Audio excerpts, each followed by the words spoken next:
Halo, assalamualaikum teman-teman. Perkenalkan, nama saya Sefiani Umi, NIM 2123T1635. Saya di sini akan menjelaskan teori-teori yang mendasari bimbingan karier. Masa remaja adalah periode perkembangan transisi antara masa kanak-kanak dan masa dewasa. Umumnya, rentang usia remaja adalah antara 10 hingga 19 tahun, meskipun batasan usia ini dapat bervariasi tergantung pada konteks budaya dan perkembangan individu. Masa remaja adalah masa yang sangat penting bagi perkembangan pada masa-masa selanjutnya karena masa remaja menjadi dasar bagi berhasil atau tidaknya seseorang menjalani kenyataan hidup pada perkembangan selanjutnya. Teori-teori bimbingan karir. Teori HAPOK yaitu pemilihan pekerjaan dipengaruhi oleh kebutuhan individu. Teori super yaitu perkembangan karir adalah proses yang berkelanjutan melalui tahap-tahap kehidupan. Teori Holland yaitu pemilihan pekerjaan adalah ekspresi kepribadian dan terdapat 6 tipe kepribadian yang sesuai dengan lingkungan kerja tertentu. Teori HAPOK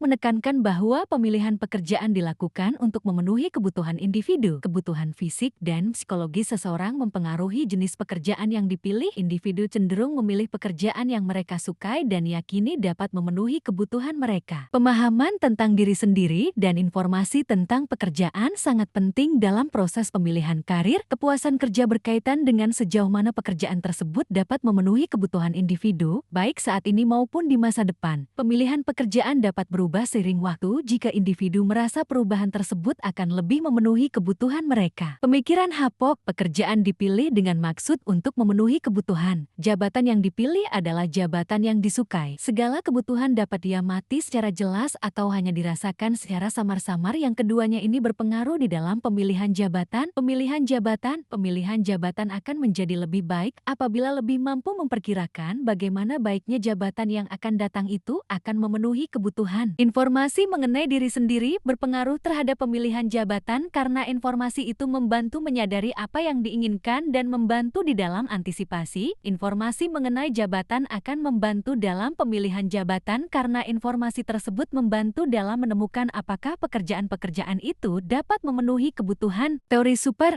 menekankan pentingnya perbedaan individual dalam pemilihan karir. Setiap individu memiliki karakteristik kepribadian yang unik dan mampu melakukan berbagai jenis pekerjaan. Preferensi, kompetensi, situasi hidup, dan konsep diri individu berubah seiring waktu dan pengalaman, sehingga pemilihan dan penyesuaian karir adalah proses yang berkelanjutan. Super mengemukakan tahapan-tahapan dalam perkembangan karir, yaitu tahap pertumbuhan, eksplorasi, pembentukan, pembinaan, dan kemunduran. Konsep diri memainkan peran penting dalam pemilihan karir, di mana individu berusaha mencari pekerjaan yang sesuai dengan gambaran diri mereka. Pemikiran super, tiap orang memiliki perbedaan individual akibat ciri-ciri. Setiap jabatan memerlukan pola khas daripada kemampuan, minat, dan sifat-sifat kepribadian, preferensi, dan kompetensi profesional. Teori Holland menyatakan bahwa pemilihan pekerjaan adalah ekspresi dari kepribadian seseorang. Individu dalam suatu pekerjaan cenderung memiliki kepribadian dan latar belakang perkembangan pribadi yang serupa. Kepuasan kerja, stabilitas, dan kinerja dipengaruhi oleh kesesuaian antara kepribadian individu dan lingkungan kerja. Holland mengklasifikasikan individu dan lingkungan kerja menjadi 6 tipe: realistik, intelektual, sosial, konvensional, usaha enterprising, dan artistik. Individu mencari lingkungan kerja yang memungkinkan mereka untuk menggunakan keterampilan, mengekspresikan nilai-nilai, dan memainkan peran yang sesuai dengan kepribadian mereka. Tipe-tipe kepribadian Holland: realistik, menyukai pekerjaan yang melibatkan aktivitas fisik, keterampilan motorik, dan pemecahan masalah praktis. Intelektual, menyukai pekerjaan yang membutuhkan pemikiran analitis, pemecahan masalah abstrak, dan kegiatan ilmiah. Sosial, menyukai pekerjaan yang melibatkan interaksi dengan orang lain, membantu, dan memberikan pelayanan. Konvensional, menyukai pekerjaan yang terstruktur, rutin, dan melibatkan data atau angka. Usaha enterprising, menyukai pekerjaan yang melibatkan kepemimpinan, persuasi, dan pencapaian tujuan organisasi. Artistik, menyukai pekerjaan yang memungkinkan ekspresi diri kreatif melalui seni, musik, atau tulisan. Faktor-faktor yang mempengaruhi pemilihan karir. Yang pertama, kebutuhan individu. Pemilihan pekerjaan dipengaruhi oleh keinginan untuk memenuhi kebutuhan fisik dan psikologis.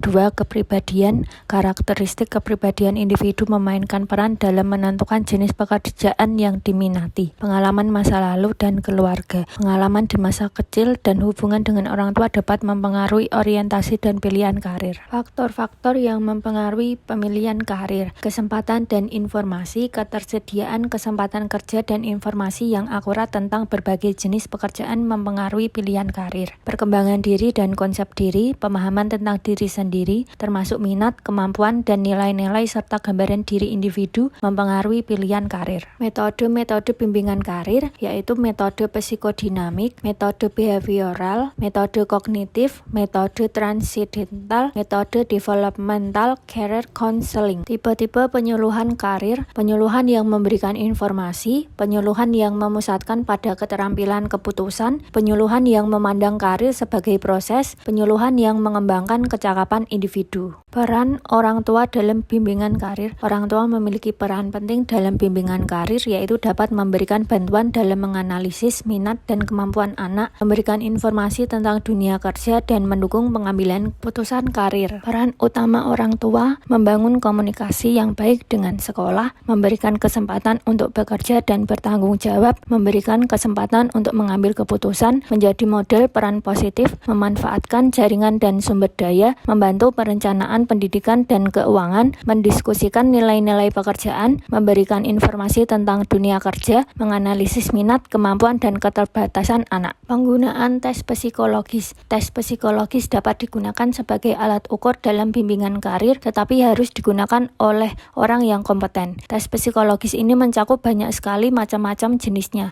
tetapi dalam garis besarnya dapat dikelompokkan ke dalam 4 jenis, yaitu tes intelijensi, tes bakat khusus, tes skala minat, tes skala kepribadian. Sekian presentasi dari saya, sekian dan terima kasih.